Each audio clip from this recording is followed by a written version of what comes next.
شروع اللہ کا نام لے کر جو بڑا مہربان نہایت رحم والا ہے۔ جو چیزیں آسمانوں میں ہیں اور جو چیزیں زمین میں ہیں سب اللہ کی تسبیح کرتی ہیں، اور وہ غالب ہے، حکمت والا ہے۔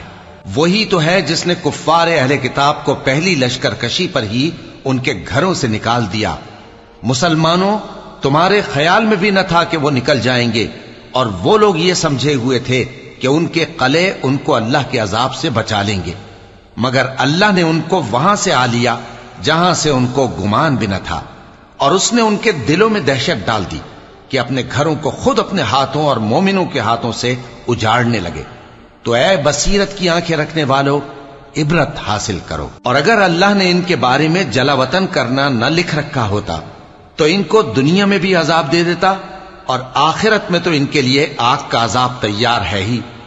یہ اس لیے کہ انہوں نے اللہ اور اس کے رسول صلی اللہ علیہ وآلہ وسلم کی مخالفت کی، اور جو شخص اللہ کی مخالفت کرے تو اللہ اسے سخت عذاب دینے والا ہے۔ مومنوں، کھجور کے جو درخت تم نے کاٹ ڈالے یا ان کو ان کی جڑوں پر کھڑا رہنے دیا، سو یہ اللہ کے حکم سے تھا، اور اس سے مقصود یہ تھا کہ وہ نافرمانوں کو رسوا کرے۔ اور اے مسلمانوں، جو مال اللہ نے اپنے پیغمبر کو ان لوگوں سے جنگ کے بغیر دلوایا ہے اس میں تمہارا کچھ حق نہیں، کیونکہ اس کے لیے نہ تم نے گھوڑے دوڑائے نہ اونٹ، لیکن اللہ اپنے پیغمبروں کو جن پر چاہتا ہے غالب کر دیتا ہے، اور اللہ ہر چیز پر قادر ہے۔ جو مال اللہ نے اپنے پیغمبر صلی اللہ علیہ وآلہ وسلم کو بستیوں والوں سے دلوایا ہے وہ اللہ کے اور پیغمبر کے قرابت والوں کے اور یتیموں کے اور حاجت مندوں کے اور مسافروں کے لیے ہے، تاکہ جو لوگ تم میں دولت مند ہیں انہی کے ہاتھوں میں نہ گردش کرتا رہے، اور جو چیز تم کو پیغمبر صلی اللہ علیہ وآلہ وسلم دیں وہ لے لو، اور جس سے منع کریں اس سے باز رہو، اور اللہ سے ڈرتے رہو، بے شک اللہ سخت عذاب دینے والا ہے۔ اور ان ضرورت مند مہاجروں کے لیے بھی جو اپنے گھروں اور مالوں سے خارج اور جدا کر دیے گئے ہیں، جو اللہ کے فضل اور اس کی خوشنودی کے طلبگار اور اللہ اور اس کے پیغمبر کے مددگار ہیں، یہی لوگ سچے ہیں۔ اور ان لوگوں کے لیے بھی جو مہاجرین سے پہلے اس گھر یعنی مدینے میں مقیم ہیں اور ایمان میں مضبوط ہیں، اور جو لوگ ہجرت کر کے ان کے پاس آتے ہیں وہ ان سے محبت کرتے ہیں، اور جو کچھ ان کو ملا اس سے اپنے دل میں کچھ خواہش اور خلش نہیں پاتے، اور ان کو اپنی جانوں پر مقدم رکھتے ہیں خواہ وہ خود بھی فاقے سے ہوں۔ اور جو شخص خود غرضی سے بچا لیا گیا تو ایسے ہی لوگ بامراد ہیں۔ اور ان کے لیے بھی جو ان مہاجرین کے بعد آئے اور دعا کرتے ہیں کہ اے پروردگار، ہمارے اور ہمارے بھائیوں کے جو ہم سے پہلے ایمان لائے ہیں گناہ معاف فرما، اور مومنوں کی طرف سے ہمارے دل میں کینہ و حسد نہ پیدا ہونے دے۔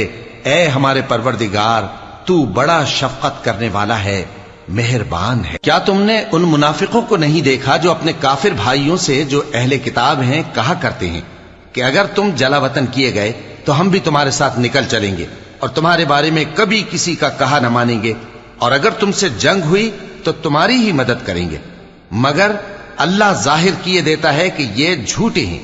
اگر وہ نکالے گئے تو یہ ان کے ساتھ نہیں نکلیں گے، اور اگر ان سے جنگ ہوئی تو یہ ان کی مدد نہیں کریں گے، اور اگر مدد کریں گے بھی تو پیٹ پھیر کر بھاگ جائیں گے، پھر ان کو کہیں سے بھی مدد نہ ملے گی۔ مسلمانوں، تمہاری ہیبت ان لوگوں کے دلوں میں اللہ سے بھی بڑھ کر ہے، یہ اس لیے کہ یہ سمجھ نہیں رکھتے۔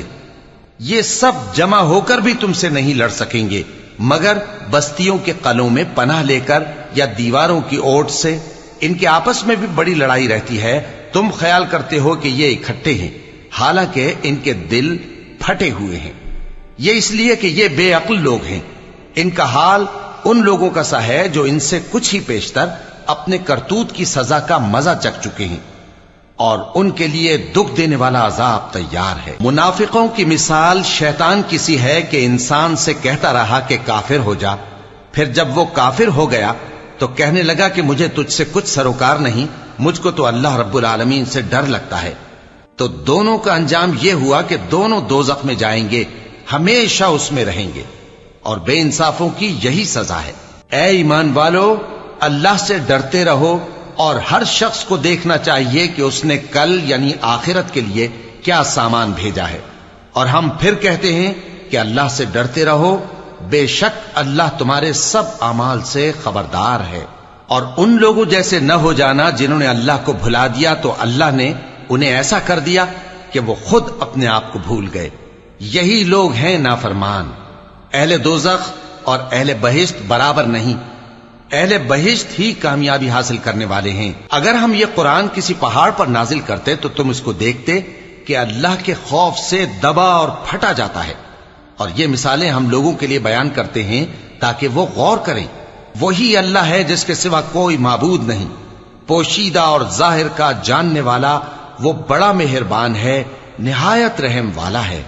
وہی اللہ ہے جس کے سوا کوئی عبادت کے لائق نہیں، بادشاہ حقیقی، ہر عیب سے پاک، سلامتی دینے والا، امن دینے والا، نگہبان، غالب، زبردست، بڑائی والا۔ اللہ مشرکوں کے شرک سے پاک ہے۔ وہی اللہ تمام مخلوقات کا خالق، ایجاد و اختراع کرنے والا، صورتیں بنانے والا، اس کے سب اچھے سے اچھے نام ہیں۔ جتنی چیزیں آسمانوں اور زمین میں ہیں سب اس کی تسبیح کرتی رہتی ہیں، اور وہ غالب ہے، حکمت والا ہے۔